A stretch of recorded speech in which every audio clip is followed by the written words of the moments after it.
Las actuales teorías sobre la herencia fueron elaboradas por primera vez por el monje austriaco Gregorio Mendel, quien desde el 1858 trabajó en el jardín de su monasterio, llevando a cabo experimentos con guisantes, realizando apareamientos y examinando las características de los descendientes obtenidos a través de tales cruzamientos. Las hipótesis de Mendel lograron explicar el mecanismo de la herencia y condujeron a la predicción de hechos hasta entonces no conocidos. Cuando se pusieron en evidencia estos hechos, sus hipótesis se fortalecieron considerablemente y finalmente se convirtieron en ley. En adición a lo guisante, pocos conocen que Mendel también dedicó 10 años de su vida a la apicultura. Mendel reconoció que las abejas resultaron en un modelo de investigación frustrante y es probable que el experimento realizado con abejas tuviera como objetivo confirmar la teoría de la herencia que ya había visto en los guisantes. Gran parte del éxito que tuvo Mendel vino motivado por 5 afortunadas decisiones a la hora de diseñar y analizar sus experimentos. La primera, la elección de la planta del guisante.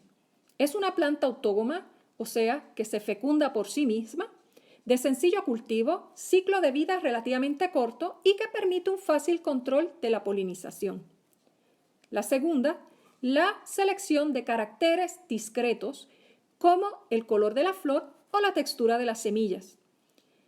3. Comenzar estudiando cada carácter por separado. 4. Analizar estadísticamente el resultado de los cruces. Y 5. Elegir caracteres no ligados cuando estudiaba la herencia simultánea de 2 de ellos. Mendel controló que las plantas sobre las que comenzó a llevar su estudio fuesen líneas puras para los caracteres estudiados. Esto quiere decir que las sucesivas generaciones obtenidas por autofecundación siempre eran constantes y semejantes a los progenitores. Una vez controlado este aspecto, Mendel podía llevar a cabo fecundación cruzada entre varias líneas puras, es decir, colocar sobre el estigma de la flor de una línea pura el polen de otra.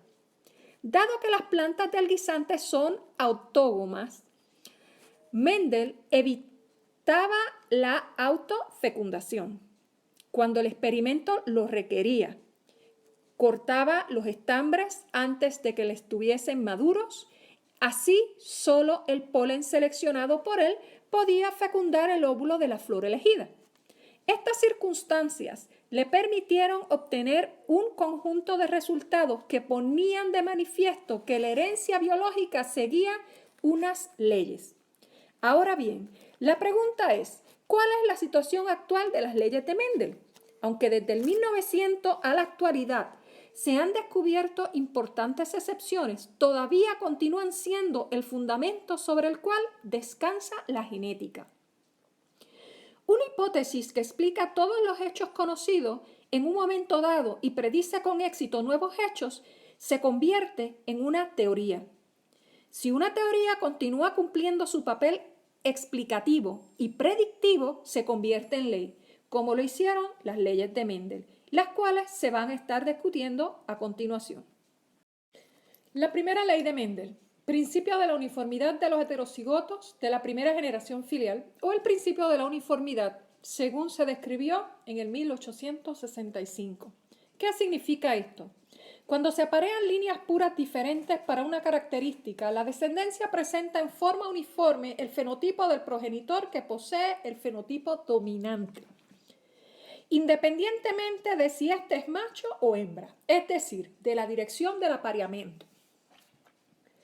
Los rasgos detectables de un organismo a simple vista o por pruebas de laboratorio constituyen el fenotipo, el que generalmente se relaciona por una palabra descriptiva o frase, carácter, característica o rasgo. Se definen como una propiedad específica de un organismo. La constitución genética de un individuo se denomina genotipo. Se emplea el término alelo para referirse a aquellos genes alternativos que afectan el mismo carácter y se segregan, o sea, se separan durante la meiosis en las células reproductoras.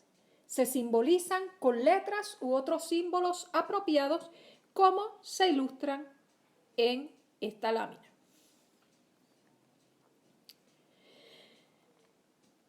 Si en una célula somática se encuentran dos alelos idénticos, el genotipo se denomina homocigoto o puro, como A grande, A pequeña, A pequeña. A este tipo de apareamiento se los denomina apareamiento monohíbrido, es decir, el apareamiento entre un progenitor que difiere para un par simple de genes A grande por A pequeña, A pequeña. Si los alelos son diferentes, el genotipo se denomina heterocigoto,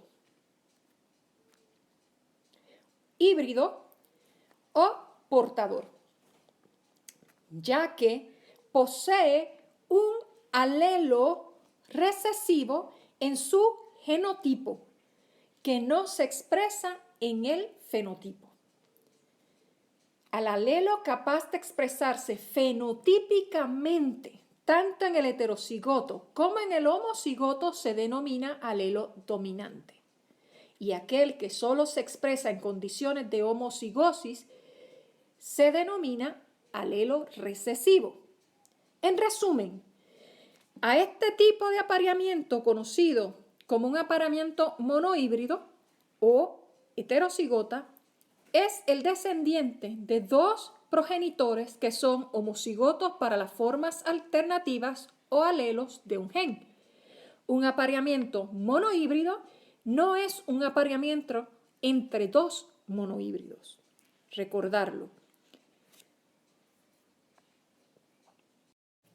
Resumiendo un poco la ley de la uniformidad, esa primera ley de Mendel o ley de uniformidad indica que cuando se cruzan dos líneas puras que difieren en un determinado carácter, en este caso, flores púrpuras por flores blancas, todos los individuos de la F1 presentan el mismo fenotipo independiente de la dirección del cruce. Mendel cruzó plantas de dos linajes puros, la denominada generación parental o generación P, unas que tenían las flores de color púrpura o violeta, con otras que presentaban flores blancas. La descendencia obtenida de estos cruces presentó en todos los casos las flores de color violeta. Constituía la primera generación filial o la F1, que por tratarse de descendientes de dos líneas puras, Mendel los llamó también híbridos, lo que anteriormente llamamos cruce monohíbrido. Al carácter que se le manifiesta en los híbridos de la F1, los denomina dominante, y al que no se manifiesta lo llamó recesivo, o sea, dominante a grande, recesivo a pequeño. Para asegurarse de que el resultado era independiente del sexo de los progenitores, Mendel llevó a cabo un cruzamiento recíproco. Es decir, si en el primer cruce había polinizado a las plantas de flores blancas con el polen de planta de flores color violeta, obtuvo el cruzamiento recíproco haciendo a la inversa. Flores violetas con flores blancas con flores violetas. Los resultados fueron similares. Todos los descendientes seguían presentando las flores de color violeta. Si miramos la segunda ley de Mendel, la ley de segregación de los caracteres en la segunda generación, o ley de segregación, dice que los caracteres recesivos enmascarados en la F1 heterocigota, resultando del cruzamiento entre dos líneas puras, homocigotas, reaparecen en la segunda generación filial o F2 en una proporción 3:1, debido a que los miembros de la pareja alélica del heterocigoto se segregan sin experimentar alteración alguna durante la formación de los gametos. Bien, en la primera ley de Mendel vimos que en el cruce monohíbrido, donde cruzábamos flores púrpuras con flores blancas, obteníamos una generación F1 púrpura, o sea, heterocigota. En la segunda ley de Mendel, básicamente lo que nos está diciendo es que si tomamos esa F1 del cruce monohíbrido y los cruzamos entre sí, o sea, P grande, P pequeña por P grande, P pequeña, vamos a obtener, si miramos el cuadradito de Punnett, P grande, P pequeña, vamos a obtener 3 flores púrpuras y una blanca, donde se le conoce como una segregación 3:1. Ahora, ¿cómo saber cuál de esas 3 flores púrpuras es homocigota y cuál es heterocigota? O sea, cuál es P grande y cuál es P grande, P pequeña. Para esto se realizaron, o Mendel realizó, lo que se conocen como test cross o cruces de prueba, donde en esos cruces de prueba lo que Mendel nos dice es: sabemos que las flores blancas son homocigotas recesivas, o sea, P pequeña, P pequeña. Nosotros conocemos ese genotipo. Pero las flores púrpuras no estamos claros si son P grande o P grande, P pequeña. Así que podemos tener una de 2 predicciones distintas. La primera, donde la flor violeta es P grande y la blanca sigue siendo recesiva, P pequeña. Las tienen aquí ilustradas. Cuando las cruzamos entre sí, toda la progenie va a ser violeta. Eso significa que si tenemos P grande, P pequeña, vamos a obtener una progenie igual a la F1. Si por el contrario, como la segunda predicción, en vez de tener P grande por P pequeña, y lo que tenemos es P grande, P pequeña por P pequeña, la progenie que vamos a obtener, si observamos el cuadradito de Punnett, es 2 flores violetas, 2 flores blancas. O sea, la mitad de la progenie es heterocigota, P grande, P pequeña, y la mitad de la progenie es homocigota recesiva, P pequeña, P pequeña. En conclusión, hay 6 puntos que debemos recordar. Número 1, la segregación de los factores alternativos o alelos se realiza durante la meiosis. Número 2, el vehículo de transmisión de cada alelo ubicado en los cromosomas es el gameto. Número 3, cada miembro del par génico migra a un gameto. Cada gameto porta solamente un miembro del par génico. Y número 4, los individuos que llevan un solo tipo de alelo, tales como los de la generación P, los individuos de fenotipo y por lo tanto de genotipo recesivo y los individuos que siendo el fenotipo dominante producen un solo tipo de gameto se llaman homocigotos. Y se dicen homocigóticos respecto al par de alelos en cuestión. Los individuos de la generación P difieren en un par de factores o alelos. Y el 6, los individuos que llevan los dos tipos de alelos se dicen heterocigotos o heterocigotos respecto al carácter de que se trate.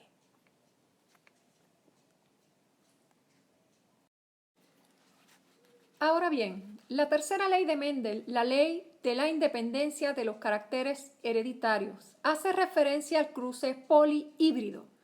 O sea, anteriormente vimos lo que era el cruce monohíbrido cuando se considera un carácter y ahora veremos lo que es el polihíbrido cuando se consideran dos o más caracteres. Mendel trabajó este cruce en guisantes, en los cuales las características que él observaba, color de la semilla y rugosidad de la superficie, se encontraban en cromosomas separados. Durante la formación de los gametos, la segregación de los alelos de un gen se produce de forma independiente de la segregación de los alelos del otro gen. Una vez comprendido el mecanismo hereditario con una característica, es fácil de entender el mecanismo hereditario cuando los progenitores difieren en más de un par de alelos. Así que el principio de la segregación es válido para los cromosomas homólogos. Cuando se consideran dos características que se encuentran en pares distintos de cromosomas homólogos, los alelos que están situados en cromosomas no homólogos sufren una distribución independiente durante la meiosis.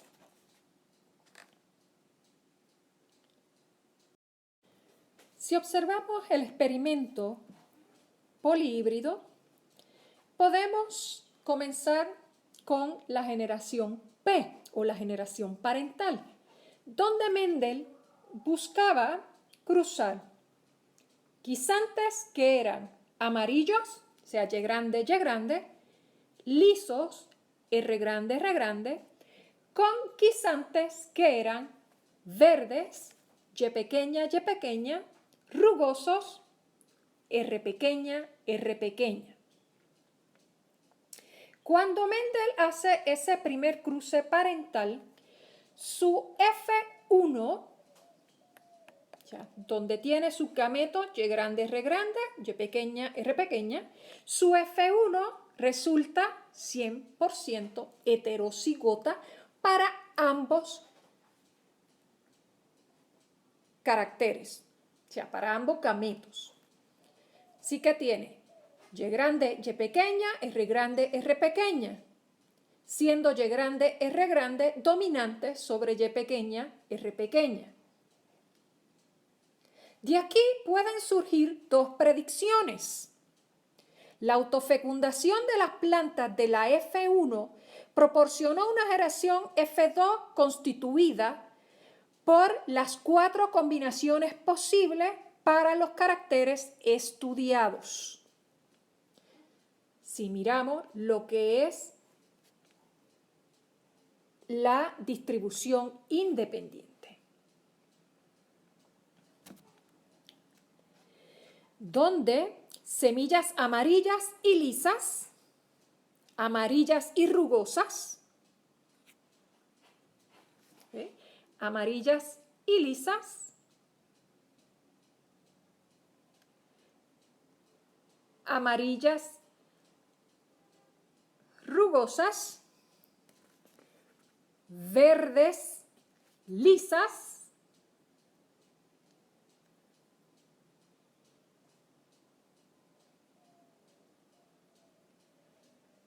y verdes rugosas, con unas proporciones respectivas de 9, 3, 3, 1. O sea, la progenie iba a tener 9 de 16 iban a ser amarillas lisas, 3 de 16 iban a ser verde lisas, 3 de 16 amarillas rugosas y una iba a ser verde rugosa, o sea, homocigota recesiva. Considerados de forma independiente, cada carácter seguía presentándose en una proporción 3:1, como se había observado anteriormente en el cruce monohíbrido. Es decir, se cumplía la ley de la segregación. Por otro lado, en la F2 habían aparecido combinaciones que no estaban presentes ni en la generación P, o sea, la parental, ni en la F1. Lo que implica que los caracteres observados en este cruce polihíbrido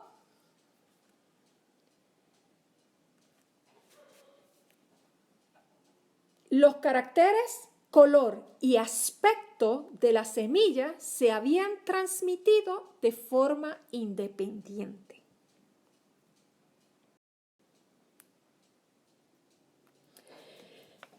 En conclusión, los gametos producidos por un dihíbrido contienen un alelo de cada par que representa el progenitor. Y la probabilidad de que un individuo herede un determinado carácter es independiente de la probabilidad de que herede otro distinto. El comportamiento de los cromosomas en la meiosis y la segregación de pares alélicos hacia los gametos es el fundamento concreto de las leyes de Mendel. Los puntos destacables de este paralelismo son: A. Los bivalentes meióticos están formados por dos cromosomas homólogos, de los cuales uno es de origen paterno y el otro de origen materno. Paralelamente, cada integrante de los pares génicos son uno de origen materno y el otro de origen paterno. Los cromosomas de cada bivalente se separan en anafase y los productos de la separación se incluyen en los gametos, al igual que en la pareja alélica. Y B, la orientación de los centrómeros de cada bivalente es independiente, en general, de los otros bivalentes, con los que cada gameto puede llevar cualquier combinación de cromosomas paternos y maternos. Por lo tanto, cada gameto puede llevar cualquier combinación de factores mendelianos paternos y maternos. Las leyes de Mendel constituyen la base de la genética moderna y representan un modelo de razonamiento lógico y de rigurosidad científica que todo investigador debe tener en cuenta. En los experimentos de Mendel del cruce de dos líneas puras, refiriéndonos aquí a la primera ley de Mendel, se obtenía siempre una F1 con un fenotipo similar al de uno de los progenitores, el del genotipo homocigoto dominante. Sin embargo, esto no ocurre siempre así y en algunas especies los híbridos pueden mostrar un fenotipo intermedio entre el de los dos progenitores, denominándose así dominancia intermedia, o bien pueden manifestar ambos caracteres simultáneamente, en cuyo caso se trataría de un fenómeno de codominancia. Un ejemplo de este último caso lo representa la imagen que tenemos aquí, donde el color de las flores del Don Diego de noche nos puede servir para explicar la dominancia intermedia. En el Don Diego, si se cruzan dos líneas puras, una con flores rojas y otra con flores blancas, se obtiene una F1 con flores rosadas. De manera que, aunque todos los individuos presentan el mismo fenotipo, como señala la primera ley de Mendel, donde los padres son homocigotos, el fenotipo no es similar al de ninguno de los progenitores. O sea, la F1 no es roja 100%, es rosada.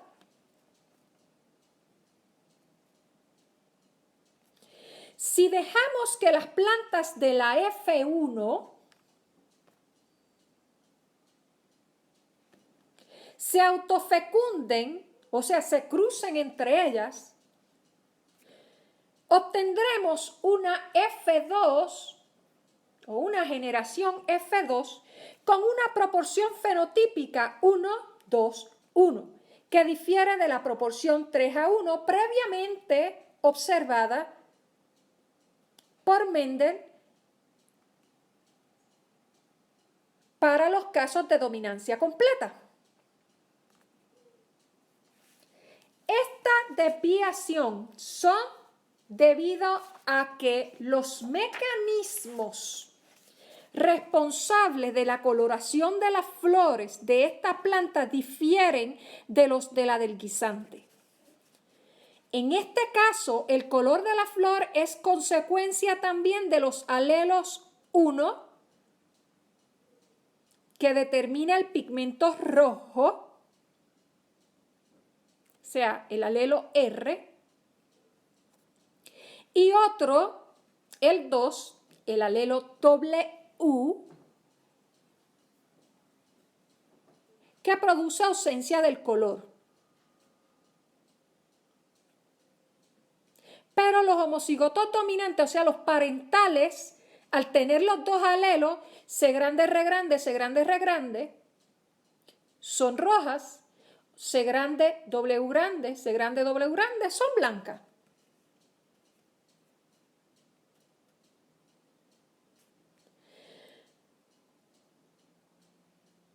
Esto, en la F1, lo que está presentando es la mitad del pigmento. Está presentando la mitad del pigmento rojo, la mitad del pigmento blanco. Y lo hace heterocigoto. Y por este motivo sus flores aparecen de color rosado. Normalmente un genotipo es responsable de un determinado fenotipo. Sin embargo, existen genotipos que afectan a más de un fenotipo. Cuando esto ocurre, decimos que se trata de un caso de pleiotropismo. Un ejemplo de este fenómeno lo representa el gen responsable del albinismo que vamos a estar viendo más adelante.